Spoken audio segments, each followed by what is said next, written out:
Action sociale pour l'éradication de la pauvreté, ACEP, une structure à but non lucratif et qui œuvre dans plusieurs domaines et plus prioritairement dans le domaine d'accès à l'eau potable, assainissement de cadre de vie.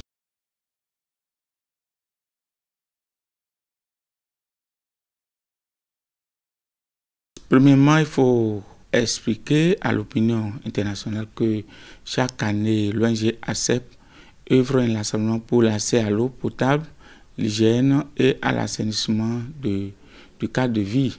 Et nous agissons auprès des populations vulnérables et tout en respectant les normes nationales et internationales, y compris les initiatives et obligations de l'ODD 6.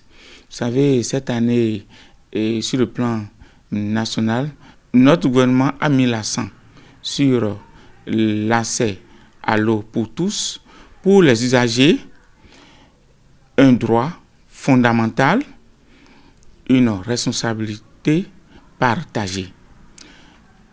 Pourquoi cela? C'est dans le but de promouvoir le bien-être de chacun et de tous. Et sur le plan international, la préservation des zones humides. Vous savez, quand on parle des zones humides, c'est toutes ressources naturelles. Et là, l'homme est au cœur de la préservation de ces zones humides. Et la zone humide regroupe essentiellement tout ce qui est lié à l'eau. Rivières, et la mer, les sources d'eau potable, les bas-fonds, ainsi de suite, les fleuves, voilà. Donc, c'est pour ces raisons que le thème retenu pour cette année sur le plan international est axé sur la protection des zones humides. Et comme vous le savez, l'eau, c'est la vie. Et si l'eau est la vie, l'eau est au cœur du développement durable et qui est un droit accessible à chaque individu partout dans le monde. Et selon l'ODD 6, qui vise non seulement un accès universel et équitable à l'eau potable, hygiène et à l'assainissement de cadre de vie d'ici 2030, surtout et en particulier pour les populations vulnérables. Et là, il faut savoir que toutes les actions que nous menons pour que la population ait accès à l'eau potable, hygiène et à l'assainissement de cadre de vie regroupent dans l'ODD 6 et qui devrait quand même obliger chaque gouvernant, chaque partenaire à œuvrer pour relever le défi d'ici 2030. À travers le monde, plus de 2,2 milliards de personnes n'ont pas toujours accès à l'eau potable. La raison est simple. Aujourd'hui, si les partenaires ne s'engagent pas tous pour relever le défi, qui est de construire des infrastructures hydrauliques bien modernes, non seulement dans nos villes, mais surtout dans nos zones rurales, le problème va toujours se poser. Donc, pour réduire la situation de manque d'eau potable, il est très important que chaque acteur puisse s'engager dans la résolution de ce problème. Vous savez, l'accès à l'eau potable, l'assainissement, qui sont des facteurs déterminés pour la vie d'un être humain, doivent être préservés. Aujourd'hui, si nous voyons que la Journée mondiale de l'eau est une occasion de rappeler les enjeux cruciaux liés, bien sûr, à l'eau et à l'assainissement de cadre de vie, non seulement l'accès à l'eau partout, pour tout et pour toute population est crucial. Vous savez, les actions que nous devons mener concernent surtout la sensibilisation des usagers, la sensibilisation de la population à la protection, bien sûr, des infrastructures hydrauliques, le renforcement des capacités au profit des acteurs et aussi de la population afin de préserver les infrastructures hydrauliques, non seulement infrastructures, mais toutes les sources d'eau potable.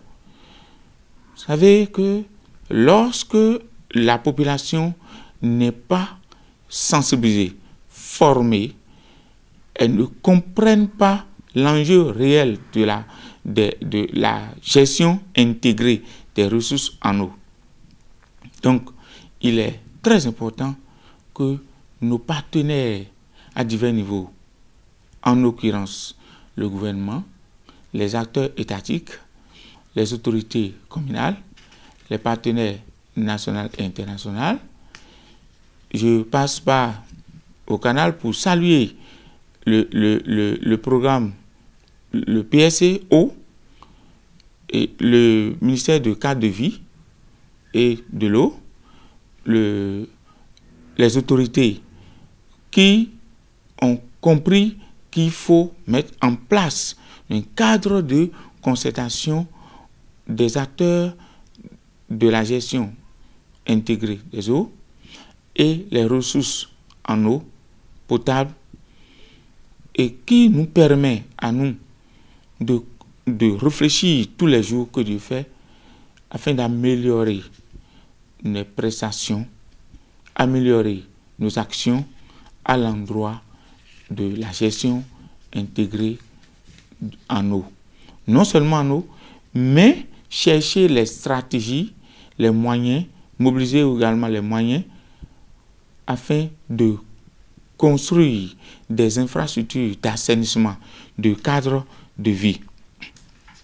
La lutte contre les inégalités en matière d'accès à l'eau et à l'assainissement. Non seulement ces règles, mais également le renforcement des capacités des acteurs locaux pour une gestion efficace et durable de l'eau. Cette journée nous permet de nous engager résolument dans ce sens pour relever le défi. Parce que d'ici 2030, il est crucial de relever le défi dans le domaine d'accès à l'eau potable et à l'assainissement pour toutes et pour tous, en l'occurrence pour la population vulnérable. C'est le moment de remercier non seulement le partenaire LIFE, le PSO et UCANAID, nos volontaires qui s'engagent pour l'amélioration de la population afin d'avoir accès à l'eau potable. Nous avons plusieurs volontaires qui s'engagent dans ce cadre. Les volontaires français, je remercie Sandrine Bokounet, je remercie également l'association Amkama in Africa, je remercie les volontaires, le partenaire Awadije No Bénin, et tous nous accompagnent, puisqu'il faut reconnaître qu'ils sont des volontaires qui mobilisent des ressources auprès des donateurs à divers niveaux. Je n'oublie aucun partenaire international et national qui continue toujours d'accompagner les actions de l'ONG ACEP au profit de la population en souffrance. Et la Maison de la Société Civile, à travers FOSI, qui nous a quand même permis de maîtriser les acteurs locaux et de les accompagner afin d'assainir leur environnement, également de protéger les ouvrages hydrauliques et de maîtriser les stratégies de traitement des eaux. Parce que plusieurs populations qui sont auprès des rivières continuent toujours de consommer les eaux de rivière. Ils se lavent dedans, et ils amènent à la maison, ils font la lessive, ils font tout dedans, et après ils ramènent pour les usages domestiques. Or, c'est des actions que nous décourageons tous les jours. Et nous continuons toujours de les sensibiliser à un changement de comportement. L'ONG ACEP, qui travaille tous les jours pour l'assainissement de cadre de vie, l'accès à l'eau potable et la formation des comités de gestion, non seulement l'accompagnement des autorités locales, continue toujours d'œuvrer pour que l'eau soit vraiment une source du bien-être de l'être humain, du bien-être des enfants, parce que nous œuvrons pour la protection des enfants. Et lorsque la femme enceinte consomme l'eau impropre, la femme enceinte amène l'eau de la rivière, des fleuves à la maison et qui prépare, ça engendre beaucoup de maladies hydriques, non seulement pour sa santé, et aussi pour l'enfant qui doit naître, sans oublier les enfants de son environnement immédiat et la population.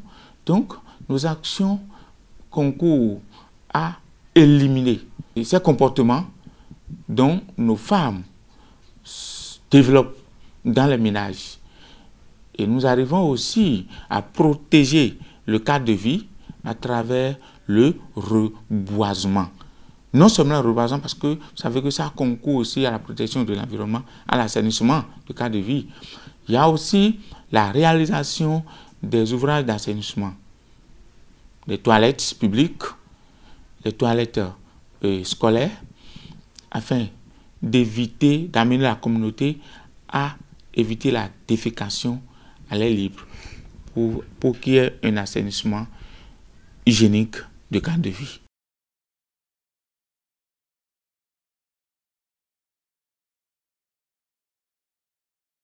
Je tiens à attirer l'attention de notre chef de l'État et de son gouvernement à toujours collaborer avec les partenaires, les organismes de la société civile, et aussi j'attire l'attention de nos partenaires internationaux à nous renforcer pour que nous puissions respecter le cadre de vie institutionnel.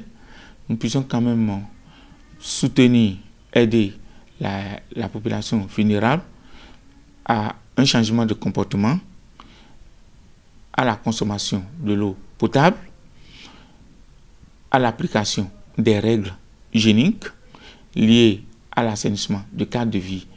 Et nous rappelons la population qu'elles ont l'obligation de respecter les droits liés à la protection des zones humides, la protection de l'environnement et l'implication davantage de tout ce qui est lié à la réparation des ouvrages hydrauliques, la redevabilité, et de chercher aussi auprès des autorités locales à rendre compte de la gestion intégrale des infrastructures d'eau et assainissement.